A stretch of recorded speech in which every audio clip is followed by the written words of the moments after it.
ఈ రోజున యేసు ప్రభు చెప్పినట్లుగా మనం బ్రతికితే ఏమండి ఆయనకే మహిమ వచ్చింది. హల్లెలూయా. నేనున్నాను, నన్ను మార్చాడు, మీరున్నారు, నిన్ను మార్చాడు. మళ్ళీ మార్చడం వలన ఎవరికి మహిమ? మనకు కాదు. నేను సేవకుడిని అయ్యానంటే, మీకు చెప్పేవాడిని పాస్టర్ గారిని అయ్యానంటే నా తెలివి, నా జ్ఞానం కాదు. ఆయన నన్ను అలా మలిచాడు. ఆయన ఇంజనీర్, ఆయన మార్చాడు అట్లా. హల్లెలూయా. ఆయనకే ఘనత, నాకు కాదు. పాస్టర్ గారు సూపర్, పాస్టర్ గారు నువ్వు సూపర్ అంటే మళ్ళీ చెబుతావు. ఆయన నేను కాదు సూపర్, అసలు సూపర్ మ్యాన్ యేసయ్యా. హల్లెలూయా.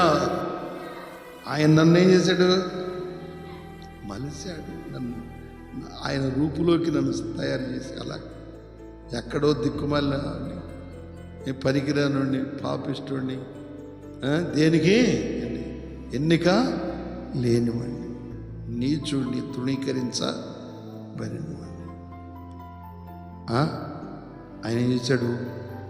మలుసుకొని తన స్వరూపంలోకి తీసుకొని వచ్చి తన పోలికగా మార్చి ఇక్కడ స్థలమిచ్చి మందిరం కట్టి ఇక్కడ బలిపెట్ట వేసి దీని మీద కూర్చోబెట్టి లైట్లు వేసి ఫ్యాన్లు వేసి అన్నీ కూర్చోబెట్టి నాయిగా ఆయనకే మహిమ కలుగును కాక.